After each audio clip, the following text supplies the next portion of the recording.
What's up, guys? Brandon, you're watching Unwind. We got another Q&A video for you guys today. Sometimes on my Instagram, I throw up a questions and answers on my story. So I got a couple today. If you guys want to ask me some questions for YouTube, make sure to go follow me out, check me out on Instagram, so I can answer your questions. I got just a couple good ones for you today, some interesting ones. The first one is, what watch means the most to me in my current collection? And it was actually a toss-up, because you guys know I got my Rolex Oyster Perpetual 41 millimeter in the green dial. That was basically like a grail watch for me. I wanted that watch for a long time, and I've had that watch now for I got it right around just after Christmas time, and that watch means a lot to me. It's probably my favorite watch, but the watch that actually means the most to me is the watch I have on today, my Seiko Alpinist, and that's because this is my most sentimental watch. I got married in this watch. I wore a green tie. I got this watch specifically to match that tie, and so it has the most memories attached to this watch. And I also have a lot of other memories attached to this watch. After I finished graduate school, my lease ended on my apartment, and I was applying for jobs. I didn't have a job yet, so I was pretty much living outside of my car, and I drove all around to a bunch of the national parks in the lower 48 in America, to all those national parks. And I had on this Alpinist that whole entire time, hiking all around Colorado, all around Montana, Niagara Falls in New York, went back to the East Coast. Everywhere I had this watch. I don't think I even took it off when I was sleeping for a couple months. So all those memories are baked into this watch. So even though my Rolex cost a lot more than this watch, it's you know, higher quality, higher finishing, the better movement, everything. That doesn't really make a difference as far as what is my actual most meaningful watch. I think you have to go with the sentimental aspect. So the Seiko beats the Rolex. But at the time I did get my Oyster Perpetual, I did just find out that I'm having a baby, and it's going to be a girl. So my daughter's due to be born actually pretty soon, within a month. And when she is born, I'll probably be wearing my Rolex OP. So I'm definitely building a lot of memories with that watch as well. So it might end up surpassing the Seiko, because the only thing that could beat, you know, my marriage and this watch is the birth of my daughter. So that's what I have to say about that one. This next question was one I liked, because you guys know I'm always ready for anything, and that's, what watch makes the best watch for the end of the world or the apocalypse? This was a good question, and there's an answer that I'm probably going to go with that a lot of you guys are probably considering too. You're going to have to say a G-Shock.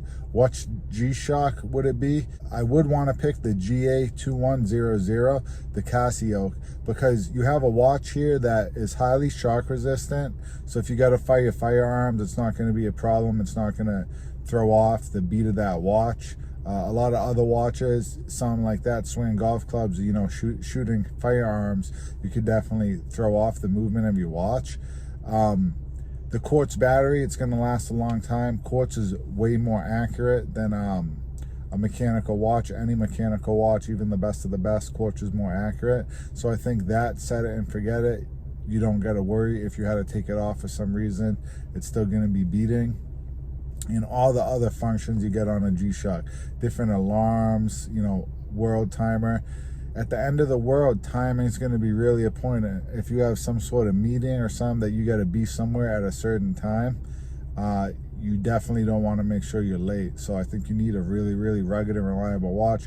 G-Shocks, the Casio, definitely water resistance in case you got to go under the water. Anything you do getting wet, it's just a watch that you can definitely beat the hell out of. I actually don't own one yet, and I think that's a little sacrilegious in the watch community to not own a G-Shock yet. They're only right around $100, so I think it's definitely worth picking up.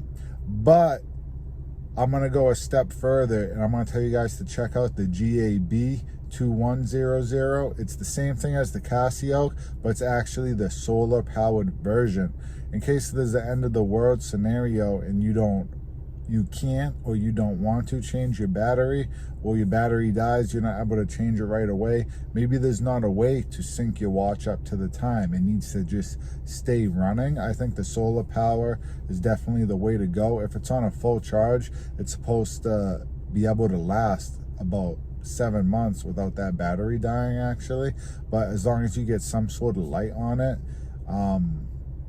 it's going to stay going for years and years and years, so you just don't even have to worry about that battery at all. I think that's definitely the way to go in the apocalypse. So you get all the toughness of the Casio, but instead of having to change that quartz out, it's just running off the solar power. You could say, yeah, maybe the sun will be blocked out, but I think at that point it don't really matter what watch you're wearing. So as long as you have some sort of light source, then I think you'll be good. I think that's the way to go. And I'm actually considering picking up one of these watches, because this version's only like 150 bucks. So I think it's actually a pretty good deal. It's about time I get a G-Shock. Next question, can you eat the Swiss cheese watch? If you don't know what this question's referring to, way early on in my channel, I think it was my second, it wasn't my first, it might have been my second or third video. I made a video covering a little bit about Moser and some of the weird design history. And I talked about the Swiss cheese watch that they made. Yes, they actually made a watch, I think it was one of one, where the case was actually made out of Swiss cheese, but I don't know if I would eat it. So, because it wasn't actually just Swiss cheese, it was like a Swiss cheese composite. I believe it was like ceramic and Swiss cheese, something like that. It was like a Swiss cheese resin on that watch.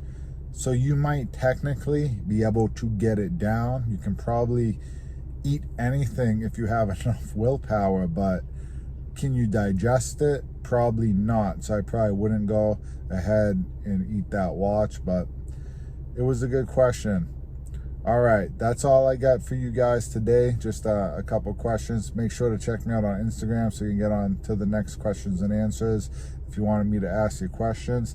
Thanks so much for supporting the channel, guys. I'm really edging close to 1,000 subscribers. That's been a goal of mine for a long time. So please, guys, really hit that thumbs up button, hit that subscribe button. It helps out the channel a lot.